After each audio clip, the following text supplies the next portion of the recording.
collège des Tarterets en zone d'éducation prioritaire. 3 conseillers d'éducation sont nécessaires pour gérer les 600 élèves. Allez, on y va, s'il vous plaît. Laetitia Rail est la conseillère principale d'éducation du collège Paul-Éluard de Guyancourt en région parisienne. Un établissement classique sans grave problème de discipline qui accueille 600 élèves.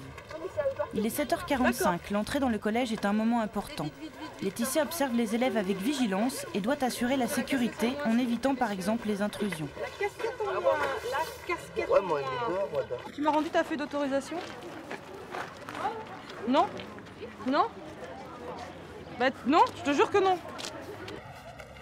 Bonjour mademoiselle. Tous les carnets qu'il y a à récupérer, vous me les donnez s'il vous plaît.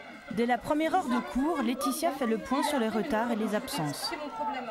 Bonjour madame Ray, collège Paul-Éluard. Oui, je vous appelle parce que Sandrine en première heure de cours n'était pas présente. D'accord, elle est partie de chez vous là? Elle est partie à 8h30?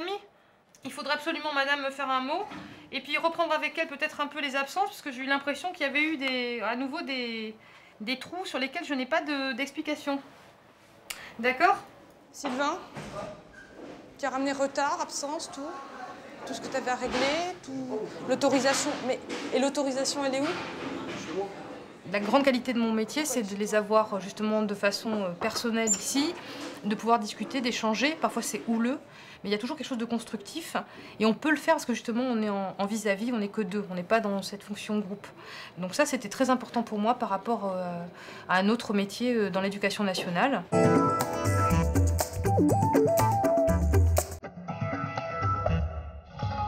Le conseiller d'éducation n'a plus rien à voir avec le surgé, le surveillant général qui assurait essentiellement un rôle de répression.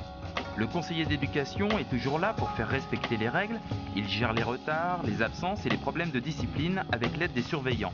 Mais il est surtout un médiateur entre les adultes du collège, les élèves et leurs parents. Il est en relation directe et permanente avec les adolescents et doit être à l'écoute des problèmes de comportement, de travail scolaire et des difficultés personnelles. Il les guide également dans leur choix d'orientation. Le conseiller d'éducation travaille en collaboration avec les professeurs pour assurer le suivi des élèves en échangeant des informations et en participant au conseil de classe. Il a aussi un rôle civique, il doit former les délégués d'élèves et organiser les élections. On a discuté avec Madame Berger par rapport à ton comportement. Rémi, un élève de 4e, manque régulièrement les cours. Laetitia lui rappelle les règles de l'école, mais tente surtout de comprendre les raisons de ses absences. Pour cela, elle doit instaurer un climat de confiance, de dialogue et de respect. Depuis le 2 mai, tu es régulièrement absent, sans justificatif. Bah, c'est parce que souvent je vais au foot et puis, je sais pas, puis... Le matin à 8h, tu vas au foot? Ah non, le matin, non, c'est parce que je dors. Parce que tu dors. Alors ça, c'est le premier fait. Les après-midi, t'es où quand tu manques? Enfin, les après-midi, les journées, pardon, parce qu'il y a des journées entières où t'es pas là. C'est pas le foot non plus. Ouais. Tu me dis pas que tu joues au foot de 8h le matin à 17h le soir, c'est pas possible. Ou alors t'es super entraîné. Non, parce que des fois, je vais à Saint-Cyr aussi. C'est-à-dire? Bah, je vais voir mes amis. Ah ouais, mais ça, je veux pas. Rémi. Ah, mais tu traînes? Je les vois jamais. Non, mais ok, ça veut dire que tu traînes. Toi, tu te mets en danger par rapport à ta scolarité, enfin par rapport à toi, ton projet, tout ça, plein de choses. Mais est-ce que tu te rends compte que tu mets aussi maman dans les problèmes? Bah non, je sais pas. Moi, c'est sur moi que ça tombe, c'est pas sur ma mère. Non, parce que ta maman, elle est responsable de toi. Tu vas sortir de mon bureau avec l'idée en tête que tu ne sèches plus. Parce que la prochaine fois, je viens te chercher par le col. Chez moi? Je ne sais pas. En tout cas, je te garde au collège tous les soirs s'il faut, jusqu'à 17h30. Hein.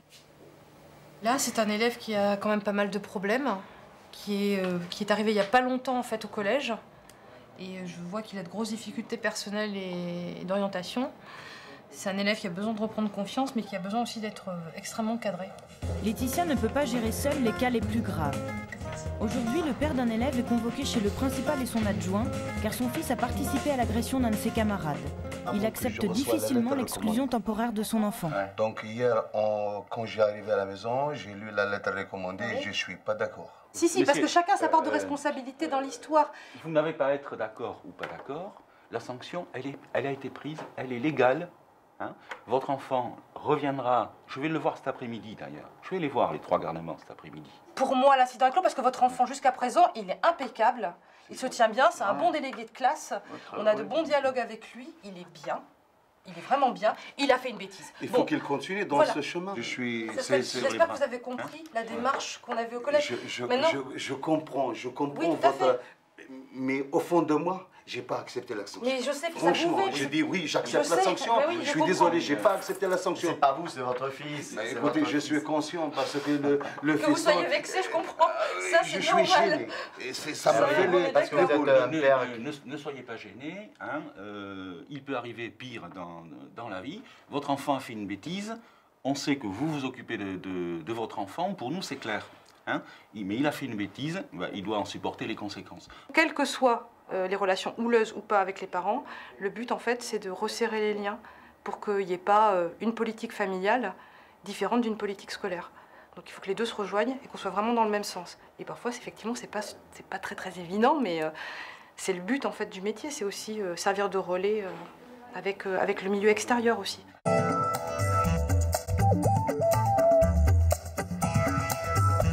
Laetitia fait partie des 8000 conseillers d'éducation qui travaillent en France. 2 concours donnent accès à ce poste. L'un s'adresse aux titulaires d'un Bac+3, l'autre est ouvert uniquement aux employés de la fonction publique. Ce concours est l'un des plus sélectifs de l'éducation nationale. Près de 20 000 candidats se présentent chaque année, seulement 5% sont reçus. Après la réussite au concours, les futurs conseillers d'éducation suivent une formation en alternance pendant 1 an avant d'être titularisés dans un collège ou dans un lycée. Un conseiller principal d'éducation gagne 1 442 € bruts par mois en début de carrière et 2 745 € en fin de carrière. En collaboration avec la conseillère d'orientation, Laetitia anime chaque semaine un atelier pour aider les élèves de 3e à choisir un métier. Je vais faire bac S, maths, physique, chimie, SVT. Pourquoi? Qu'est-ce que tu veux faire après? Je vais faire un bac S, je vais être vraiment vers style médecin et tout. Mais bon, il faut voir après. Ah oui.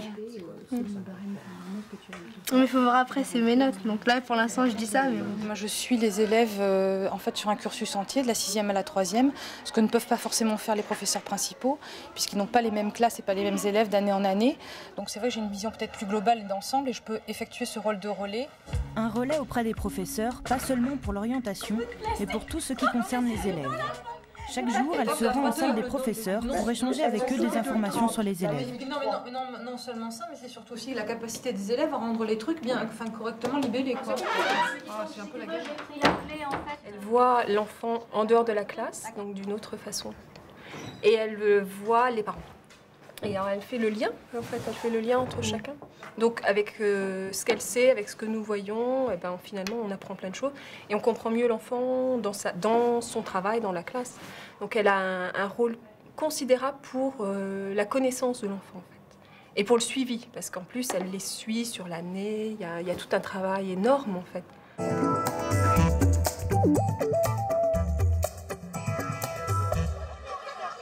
Collège des Tarterets en zone d'éducation prioritaire. 3 conseillers d'éducation sont nécessaires pour gérer les 600 élèves. Dans cet établissement, les violences physiques et verbales sont quotidiennes.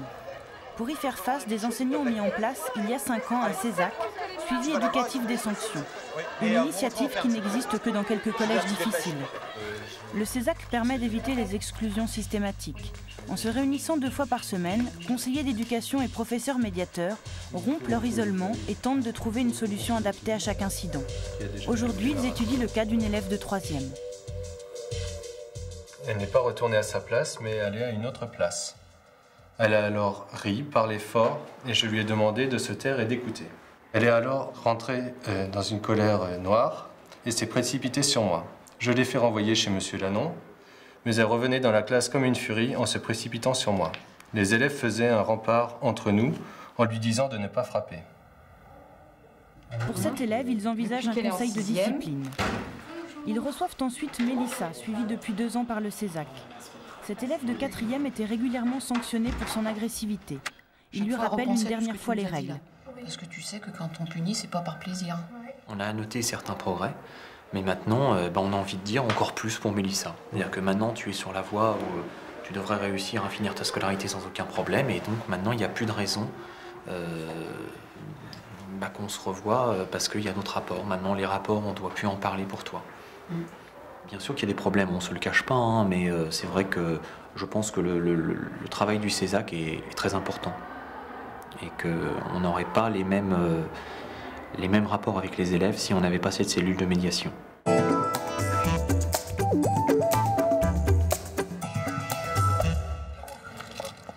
Après les cours, Laetitia rencontre 2 représentants d'associations de parents d'élèves. Ils attendent beaucoup du collège où sont scolarisés leurs enfants, mais ils ne savent pas toujours précisément à quoi sert un conseiller d'éducation.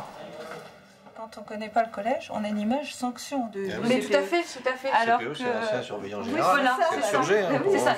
Et justement, le problème, c'est qu'on a évolué dans un sens totalement différent et que, je dirais presque qu'on n'a plus le droit d'exercer notre métier comme ça, parce que on n'a pas été formé comme ça, et puis parce que effectivement, on a des missions diverses et variées, qui fait que l'élève ou l'adolescent, il est vraiment au centre de ce qu'on fait, mais on n'est pas simplement là pour sanctionner. Notre premier point d'entrée, c'est les professeurs quand même. Si notre enfant a une difficulté, s'il a une difficulté dans le déroulement des cours et autres, c'est le professeur le premier point. Oui, c'est vrai, oui. Vous, on vient vous voir s'il y a un problème un petit peu autour, qui va d'abord tourner autour de la sécurité, autour de ce qui peut se passer, autour des incidents, etc. C'est vrai que faire venir les parents pour des choses qui ne sont pas forcément dramatiques ou trop difficiles, c'est peut-être pas très bien perçu à l'extérieur, alors que c'est vrai que ça m'arrive quand même assez souvent de faire juste des bilans sur la vie de l'élève. Il y a des conseils pourquoi pas sur l'orientation ou sur la vie de l'élève, comme vous dites. Alors que les parents peuvent avoir l'impression qu'on pointe leur enfant du doigt. Oui, les relations conflictuelles avec les parents peuvent être des vraies difficultés parce qu'en fait, elles ne permettent pas d'avancer.